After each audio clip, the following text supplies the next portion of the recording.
Ada nabi yang diuji dengan musibah yang beruntun seperti Nabi Ayub. Beliau itu ditinggal mati anak-anaknya, ditinggal istrinya, harta kekayaannya hilang, terus kena penyakit kulit hampir 10 tahun. Itu kalau yang jadi saya itu mudah bunuh diri itu. Kalau diuji dengan jabatan, harta yang melimpah ruah, tapi tidak mau kembali, tidak mau takabur, ingat saja nanti, tunggu saatnya, Allah masih akan menghancurkan, mengambil pemiliknya.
Assalamualaikum warahmatullahi wabarakatuh.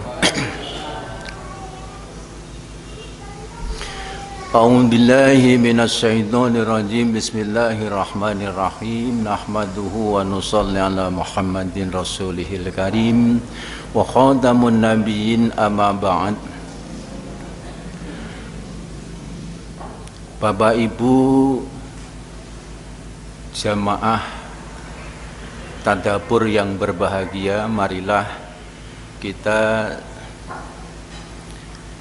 mendekatkan diri kepada Allah Subhanahu wa Ta'ala seraya berdoa bersama. Mudah-mudahan tadabbur pada malam hari ini senantiasa kita bersama-sama mendapatkan ridho daripada Allah Subhanahu wa Ta'ala. Bapak Ibu yang berbahagia, surat Al-Baqarah ruku' yang ke-19, yakni ini ada tema atau judulnya itu godaan berat untuk menegakkan kebenaran, yang diawali dengan orang-orang beriman, yakni ayat yang pertama itu ada 3 topik yang perlu kita bahas. Kalau yang kemarin, kalau yang dulu atau yang tadi sudah dibahas, itu pembahasannya itu ayat yang nomor 355, yakni cobaan.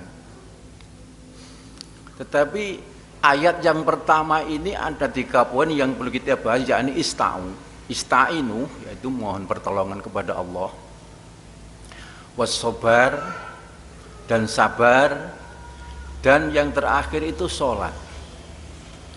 Jadi 3 poin inilah yang perlu kita bahas, padahal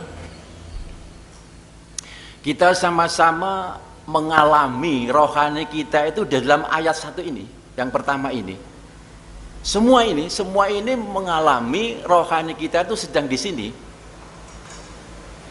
Jadi ini pengalaman rohani kita masing-masing, yakni untuk apa itu dimunculkan dalam tadabbur malam hari ini. Yang pertama ista'inu, jadi mohonlah pertolongan kepada Allah dengan sabar dan sholat. Kalau sholat itu tidak sabar, ya volumenya itu sangat cepat, mungkin 2 rakaat 2 menit, itu tidak sabar, karena tidak sabar. Padahal di sini dituntut mohonlah pertolongan kepada Allah dan sholat dan sabar. Jadi harus sabar. Kalau sabar berarti apa? Sholat kalau sabar itu apa? Tumakninah. Inilah yang penting, tumakninah. Nah, mustajabnya doa itu di sini.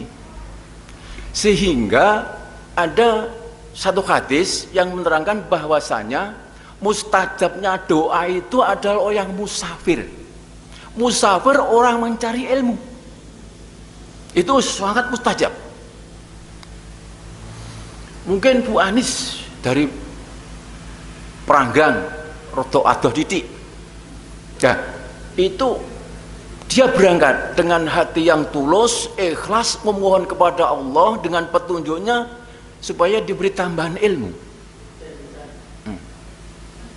Ya, ini ketika dia itu berdoa kepada Allah, itu mustajab sekali, sangat didengarkan dan akhirnya dikabulkan oleh Allah Subhanahu wa Ta'ala. Mencari ilmu itu yang berangkat itu sangat mustajab. Karena apa? Ada dua diri. Yang pertama musafir, yang kedua dia mencari ilmu. Dua-duanya ini ketika musafir itu sangat didengarkan oleh Allah Subhanahu wa Ta'ala ketika berdoa. Contoh, saya ini tersesat di kota yang besar, ngubeng-ngubeng ya, cari jalan tidak bisa ketemu. Tadi tapi di sini saya kok nggak bisa ketemu di mana ya, padahal itu sudah pulang kembali ya, bolak-balik itu saya lewati, tapi saya lupa ingatan ini. Nah, inilah ketika itu mohon petunjuk kepada Allah, membaca suratul Fatihah. Tuh, seperti ditunjukkan di depan mata. Setelah itulah, nah itulah mustajabnya orang yang musafir. Apalagi orang yang berdoa ketika mencari ilmu, musafir mencari ilmu. Inilah yang didengarkan langsung dan Allah, malaikatnya itu mengaminkan ketika kita berdoa kepada Allah Subhanahu wa Ta'ala. Ini yang perlu diangkat. Oleh karenanya seharusnya tadabbur itu tidak hanya beberapa orang, apalagi yang masih muda. Wah, saya umur 28 belum punya jodoh. Lah ini mustajab ini ketika dia itu berangkat lalu berdoa, didengar oleh Allah Subhanahu wa Ta'ala.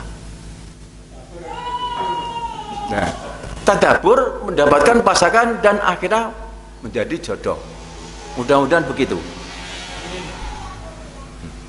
Inilah artinya saya tidak hafal yang perlu digarisbawahi. Nah, untuk berdoa kepada Allah Subhanahu wa Ta'ala di dalam sholat, itulah banyak doa yang ketika kita sholat itu kadang-kadang tergesa-gesa.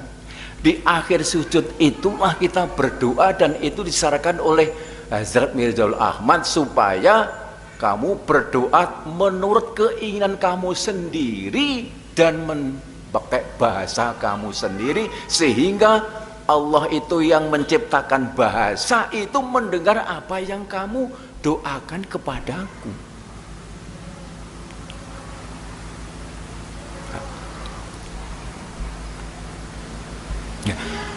Orang-orang yang pada malam hari ini kita mau tadabbur karena ada urusan-urusan itu, kalau ada urusan yang penting itu no problem ya. Tapi kalau hanya sedikit saja ada repot, sedikit saja repot. Inilah yang menanggung kerugian. Karena apa? Kalau kita berangkat mencari ilmu dengan ridho Allah Subhanahu wa Ta'ala, ayat di bawahnya ini, ayat di bawahnya, kalau kamu mati terbunuh atau dibunuh, maka itu adalah mati syahid. Inilah yang dicari. Kalau saya nanti pulang tertabrak itu ya mati, itu urusan kepada Allah Subhanahu wa Ta'ala, dia akan diangkat dan mati syahid ini yang dicari oleh umat Islam zaman Rasulullah SAW. Kalau sekarang dia harus agak enggan doa ini. Masa yuridullahu apa? Yudi angkum wa khuliqal insanu dha'ifa.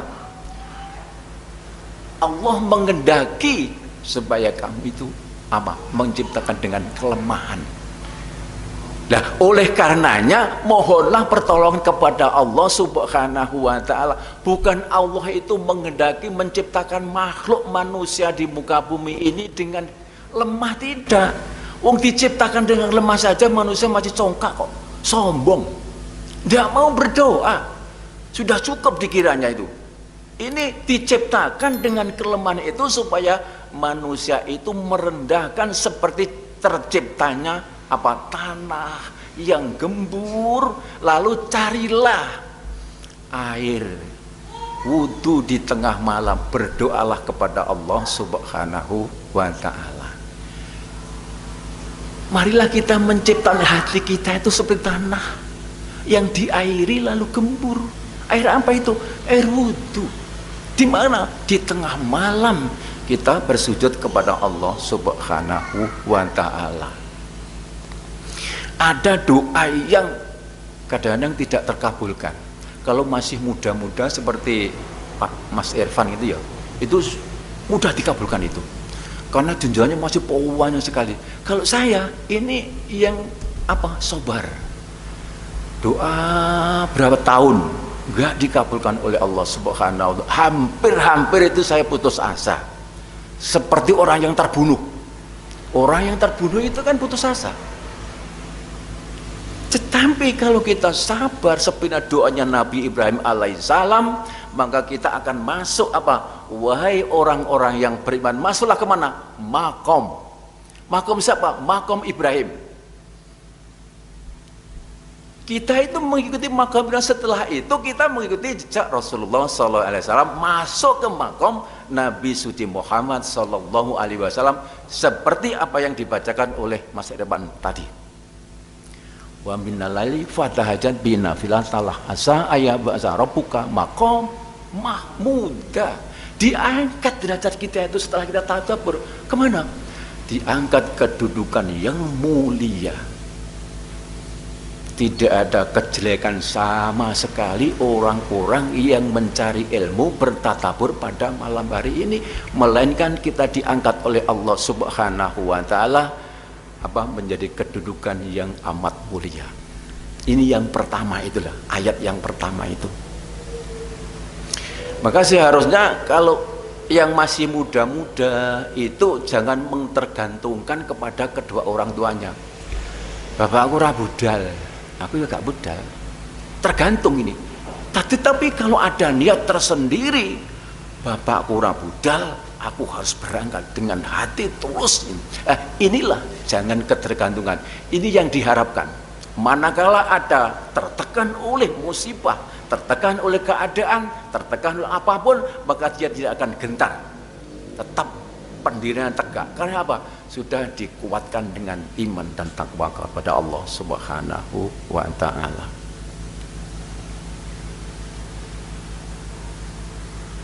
Marilah kita membiasakan diri di tengah malam itu bangun, mencari wudhu, sholat, lalu berdoa kepada Allah Subhanahu wa ta'ala.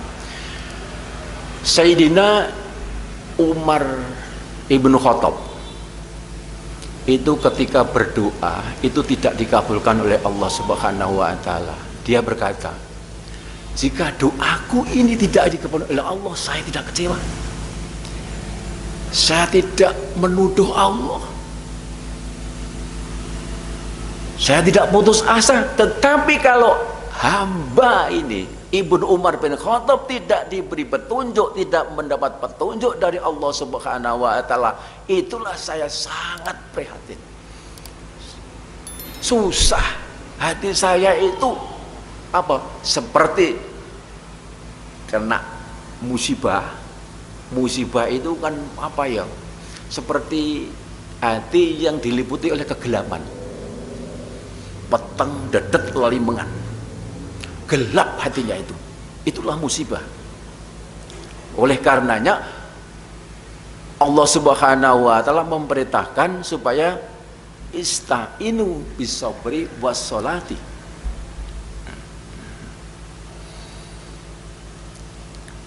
Ayat yang kedua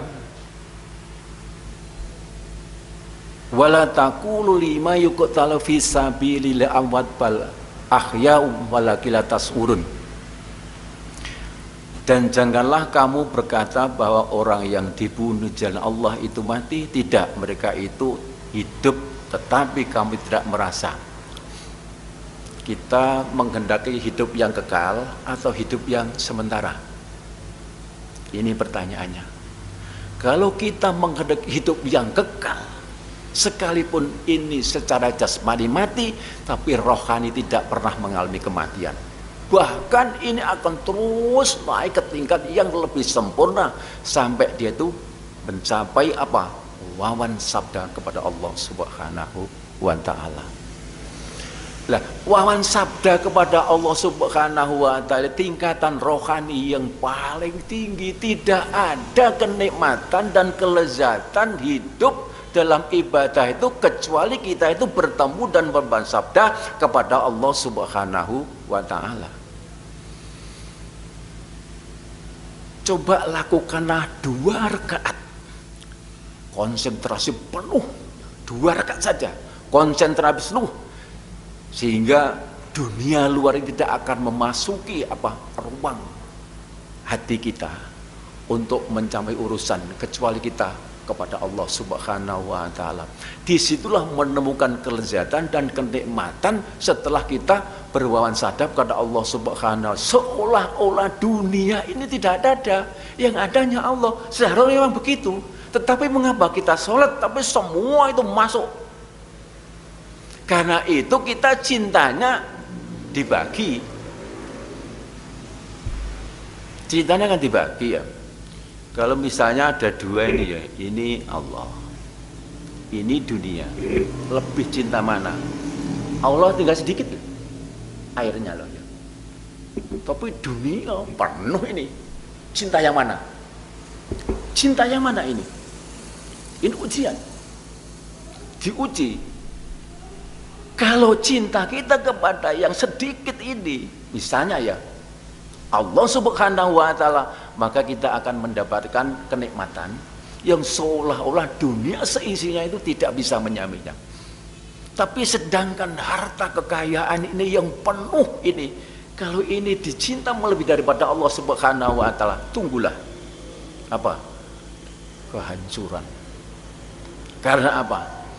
Wabah COVID-19 ini karena manusia pada umumnya cinta kepada ini, harta kekayaan ini, diberi cobaan apapun sudah tidak mempan.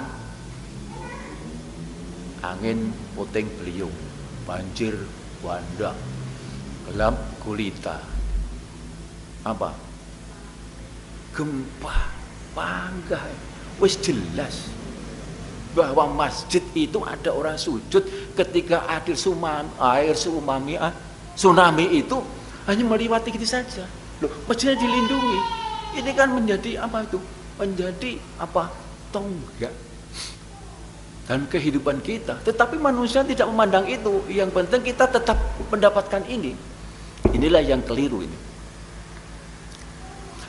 Yang nomor ketiga itu kan cobaan-cobaan terus ini. Pak Thohir, pernah dicoba. Harta melimpah ruah. Ketika saya nguntil, sudah mobil ini, hampir saya ditabrak. Karena nggak tahu saudaranya.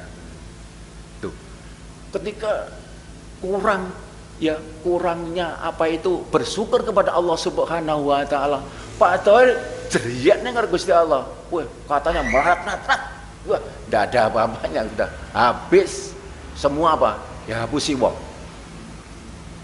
Karena apa? Tidak bersyukur, ngaji nggak mau dia, ngaji nggak mau.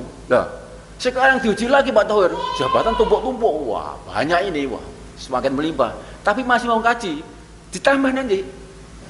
Tapi kalau kok seperti yang dulu, hancur lagi nanti dan ini peringatan loh. Nah ini, biar Mas Irwan tahu, ini peringatan. Kalau diuji dengan jabatan, harta yang melimpah ruah, tapi tidak mau kembali, tidak mau takabur, ingat saja nanti, tunggu saatnya Allah masih akan menghancurkan, mengambil pemiliknya. Sekarang kalau ini semua itu katakanlah ketika kita itu mendapat musibah, apa yang diucapkan? Inna lillahi wa inna ilaihi rajiun. Inna lillahi wa inna ilaihi rajiun. Itu kan kata-kata ya. Bagaimana wujudnya? Wujudnya inna lillahi wa inna ilaihi rajiun bagaimana? Bisa kita biasa itu. Ketika kita mendapat musibah, mungkin anaknya Mas Askor yang kecil meninggal dunia, inna lillahi wa inna ilaihi rajiun, sambil menangis. Tetapi kalau ingat bahwa semua itu adalah milik Allah Subhanahu wa ta'ala,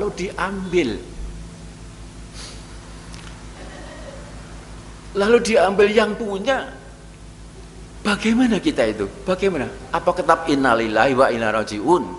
Tidak, kita bersyukur. Inilah wujudnya orang yang mengucapkan innalillahi wa inna ilaihi rajiun ketika Syekh Abdul Qadir Jailani mendapatkan musibah. Bagaimana yang diucapkan? Bukan innalillahi kan? Bukan. Karena apa? Milik Allah. Kalau ini milik Allah diambil, saya alhamdulillah rabbil alamin. Saya periksa hati saya itu tidak ada kegelisahan, tidak ada kekurangan, tidak ada apa yang diambil, tidak ada yang apa itu dalam milik saya, tidak ada. Semua milik Allah, sudah diambil oleh Allah.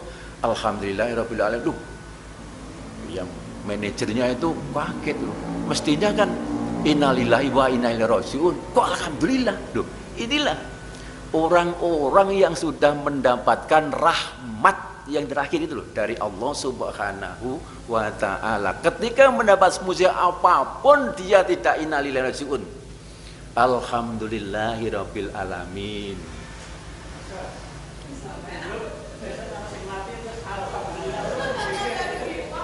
Diguyu wong. Loh, wong iki rada senteng iki. Rada senteng wong iki. Anake mati alhamdulillah rabbil alamin. Gak ngerti masalahnya. Gak ngerti. Gak ngerti masalahnya. Ya, itulah. Syekh Abdul Qadir Jailani itu yang dijawabkan. Seharusnya kita mencontoh orang-orang yang demikian itu. Kita tetap itu ke sana, dan makamnya kan ke sana. Masa makamnya yang gumul? Kan enggak, makamnya kan sana. Mana? Syekh Abdul Qadir naik lagi kemana? Wah, naik lagi. Imam Syafi'i naik, Imam Malik naik lagi. Makom Mahmudah, yakni makom yang sempurna yang dimiliki oleh Rasulullah Sallallahu Alaihi Wasallam. Sekalipun kita itu tidak nyampe ke sana, tetapi hati kita itu punya keinginan dan tulus ikhlas menjadi di sana. Sekalipun kita mau berapa persen saja, itulah akan mendapat rahmat dari Allah Subhanahu wa ta'ala. Bismillahirrahmanirrahim. Assalamualaikum warahmatullahi wabarakatuh.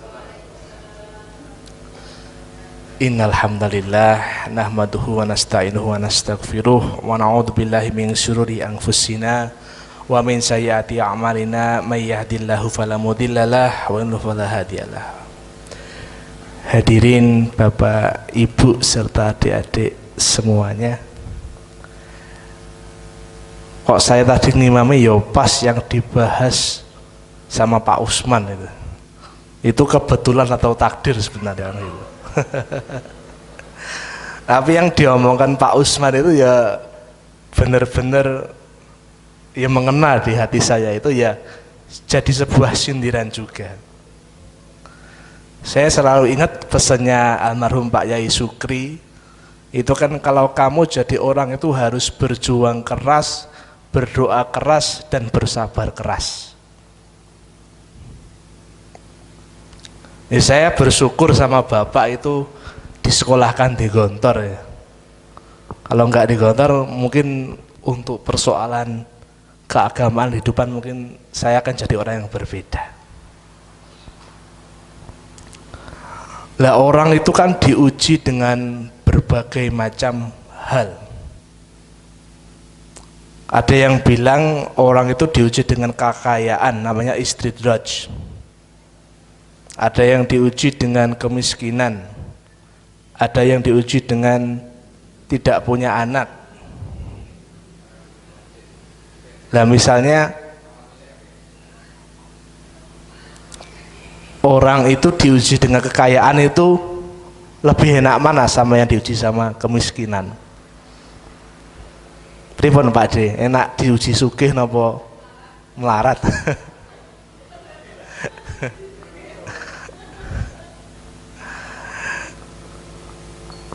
Mungkin kalau kan nggak ada yang diuji sekaya Nabi Sulaiman itu yang bisa mengendalikan katanya manusia, jin dan hewan itu. Ada nabi yang diuji dengan musibah yang beruntun seperti Nabi Ayub. Beliau itu ditinggal mati anak-anaknya, ditinggal istrinya, harta kekayaannya hilang, terus kena penyakit kulit hampir 10 tahun. Itu kalau yang jadi saya itu mudah bunuh diri itu. Tapi bagaimana Nabi Ayub itu selalu bisa bersabar itu. Itu kan luar biasa. Bagaimana orang itu bisa selalu husnuzan sama Allah. Kalau saya melihat diri saya sendiri itu, saya itu diuji dengan menjadi pembicara di mana-mana. Saya itu seneng kalau disuruh ngaji itu, tapi kalau disuruh ngomong itu kayak rasanya ada beban langsung menggantung di leher saya itu. Kalau di Jogja dulu ada sama Pak Asgur, Mas Irfan ada pengajian RW nanti gantikan ya, gitu. Waduh. Terus kemudian saya niatnya ke tempatnya Pak Sururi, malah disuruh ngisi ceramah Ramadan setelah tarawih seperti itu. Ya Allah. Saya lebih pada melihat apakah saya itu pantas untuk berbicara di depan orang-orang yang lebih baik daripada saya. Nah kadang saya kalau Ramadan itu senang itu safari.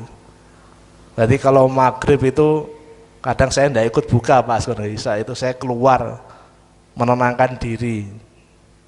Jadi kadang saya sholat di Masjid Gede Kauman. Kalau di Masjid Kauman itu kadang kalau imamnya itu lama sampai jam 9 Pak Asgur. Berarti Yasin itu untuk satu salaman full. Nanti rampung satu sholat kedua taraweh itu yang dibaca sholat fatir sampai selesai juga. Berarti setiap habis sholat satu salaman itu duduk 10 menit, capek toh, ngadeg suwe banget. Ya Allah. Juga disuruh ngaji sama Pak Muslim, tempatnya Pak Darmawan, pernah itu suruh membaca Yasin berapa? 8 kali itu. Gara-gara anaknya itu sakit, minta tawasul pakai Yasin 1000 kali, ngundang anak-anak itu ya. Itu luar biasa. Maka ada orang yang sama Allah itu diberi kelebihan kedudukan tinggi, ada juga yang dia itu tidak terkenal di kalangan sahabat, tapi dia itu terkenal oleh Allah. Kan sering kita dengar, mungkin pernah dengar namanya Uwais Al-Qarni itu yang masyhur sekali. Ketika Umar itu dipesani Nabi, Umar enek sahabat namanya, bukan sahabat, dia tidak pernah ketemu Nabi soalnya. Kalau ada orang namanya Uwais Al-Qarni, kalau dia datang ke sini, mintalah doa ke dia. Karena Allah itu malu kalau tidak mengabulkan doanya. Umar mikir, ini sopo jane sing seperti Nabi itu. Selang berapa lama Nabi meninggal, Umar belum ketemu. Ini siapa tuh namanya kayak gitu. Akhirnya ketika beliau menjabat khalifah itu, beliau dengar ada orang namanya Uwais Al-Qarni, ada dipanggil. Uwais, kamu kenapa toh kok dibilang Nabi itu orang yang kalau berdoa kepada Allah, Allah malu untuk tidak menjawabnya.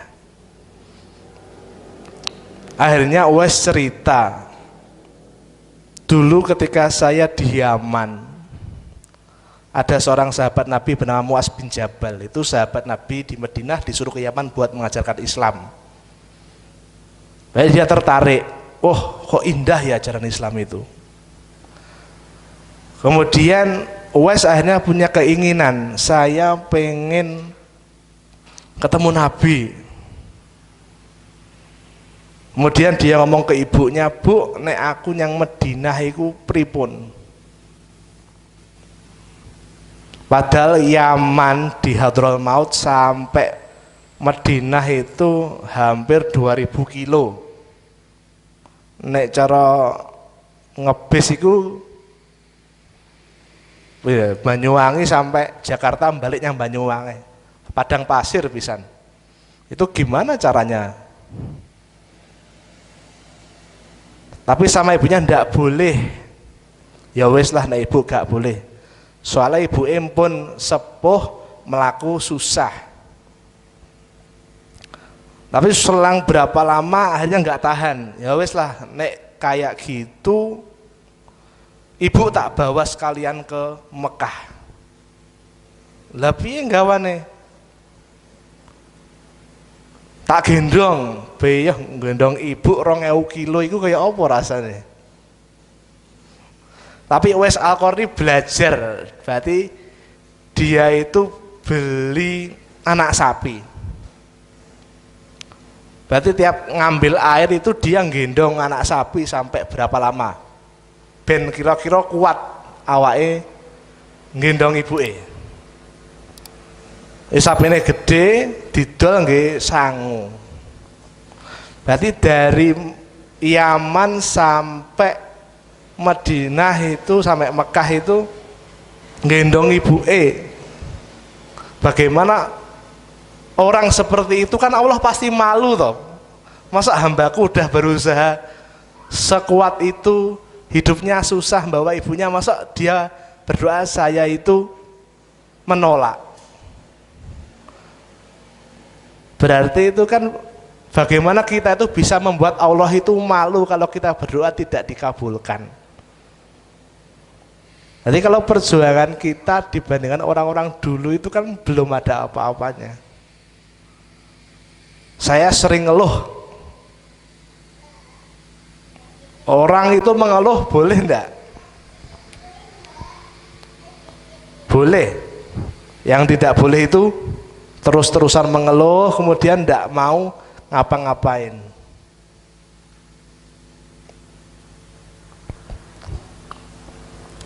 Lah, itulah luar biasa seorang bernama Uwais Al-Qarni. Lalu kemudian tentang sholat, bagaimana sholat itu menjadi penolong kalau kata Pak Usman itu. Yang saya rasakan sendiri kan sholat itu seolah udah jadi rutinitas, yang penting dilakoni, tak diatul wajibah, menggugurkan kewajiban. Kalau pengen khusyuk, lah khusyuk itu bagaimana toh? Orang itu kan beda-beda takarannya, makanya tidak ada namanya ibadah itu kan harus gini-gini, tapi kan ittaqullaha mastata'tum. Takwa ibadah itu semaksimal kita kan seperti itu. Mungkin pengalaman yang paling luar biasa itu ya ketika kita sholat malam itu udah benar-benar diniati semenjak sebelum tidur. Nanti saya pernah mencoba, berarti udah bismillah sholat tahajud pas ketika masih di pondok itu. Nah kemudian tahu bangun jam 2 itu bangun seger. Kalau udah niat kan bangun kan enggak ada rasa ngantuk. Langsung mandi, bismillah sholat. Nah ketika saya sholat itu bisa merasakan namanya nikmat yang mungkin tidak pernah dirasakan kalau kita sholat biasa. Karena pas kebetulan tuh masjidnya sepi, cuma saya sendiri. Berarti sholat itu kemudian ketika terakhir tahiyat, zikir itu rasanya itu kayak dipeluk sama seseorang gitu. Tapi dipeluk itu nyaman lah. Mungkin saya bisa bayangkan atau dibandingkan dengan mungkin Nabi Muhammad ketemu Jibril gitulah kan, dipeluk seperti itu. Berarti ketika dipeluk itu rasanya itu enak sekali gitu, kayak nggak pengen pergi dari dekapannya seperti itu. Lalu setelah itu saya mikir, setelah selesai, saya nangis ketika itu sholat, sampai nangis gitu. Oh jadi seperti ini tuh yang namanya sholat yang bener-bener, yang katanya mi'raj, as-sholatu mi'rajul mu'min itu. Itu luar biasa, bagaimana mungkin Nabi itu sholat itu seperti itu setiap hari itu. Itu pengalaman spiritual saya. Kok bagaimana bisa merasakan hal seperti itu, dan ketika pengen ngulangi lagi itu susah. Nyoba pernah ada gembluduk anak-anak lewat, wah langsung hilang kayak gitu. Makanya butuh ketenangan malam benar-benar sunyi. Itu luar biasa.